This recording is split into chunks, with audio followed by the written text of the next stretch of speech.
Yoge bannaffe katusabe Katonda ababeere ate musobole okutuukiriza obuvunaanyizibwa obuboolekedde. Bwe twongerayo Ssaabalabirizi w'ekkanisa ya Uganda, the Most Reverend Dr. Samuel Stephen Kazimba Mugalu Awabudde Gav'T okwongera amaanyi mu kussa ensimbi mu bintu ebisobola okuyimirizaawo eggwanga lyattu naddala mu kiseera kino nga twafunyemu okusoomoozebwa olwa banki y'ensi yonna okuyimiriza obuyambi bw'ebadde etuwa. Kazimba okwogera bino abadde bukoma nsimbi mu kugulawo ekyuma ky'emmwaanyi ekya Kibaale Coffee Factory.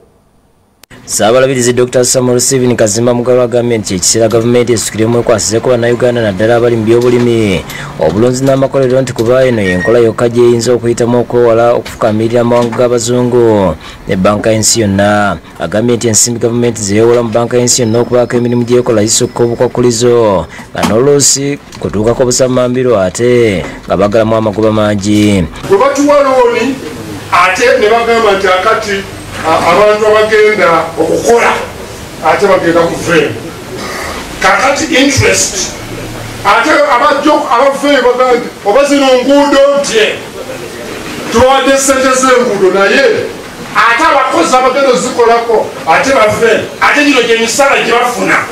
Okwogera bino abadde ku kyalo Luwanga mu ggombolola y'Ekibinge mu disitulikiti y'Obukomansimbi mu maka g'omutaka Nadduli Kibaale mu kulambula abakristaayo n'okugulawo ekyuma ekisunsula emmwaanyi ekiyitibwa Kibaale Coffee Factory. Akulembeddemu n'okusaba okwateekeddwa n'ayambalira abakristaayo abasuse okumukanda embalirira ku ssente ezisoloozebwa ekkanisa okusobola okusasula ebbanja lya Church House. Okunonya ssente zino ayakati onabuuza yiruzaki amazi gembalirira ezo wakati eza plaza house ezo tebazirya abasinga okugamba nti balidde ssente tatwalabadde ekikulu.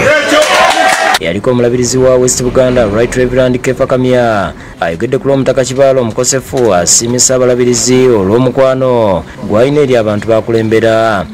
Yandibadde wano era olunaku luno ssebo yali alwesunga nnyo ng'amanye nti ajja kubeera naawe akulage ku mirimu gy'akola eno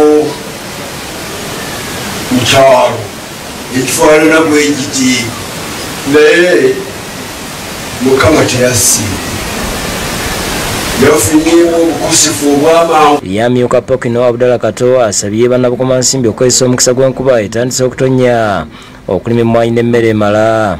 Naye enkuba yatonye buli wamu akati badde abafunye Kimodo emutitunuulya bwe mutyo mugenda kuba musaliddwa. Abakulembeze abalala okuli St. Rweniale Shafik Mwanje batendereza omutaka Kibaale olw'okubeera omuntu w'abantu ate omukozi kyatadde ne mu baana be.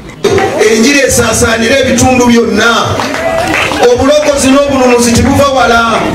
Uganda yalibanga lyekkuba erigenda okutandika okutaasa ensi n'okubunya enjiri ey'okukola ate kikulu nnyo kikulu ddala naddala mu kiseera kino ng'abavubuka bangalo bonnani batandise okubeera abangi. Nadduli Kibaale taata abantu b'omu Kibinge gwe baali batamanyi e Kampala yakuleka mu mikono gye naye sejjusangako emyaka 33 kyakola ki ekituli kyonna nga taata kye yalikoze Kibaale akikola.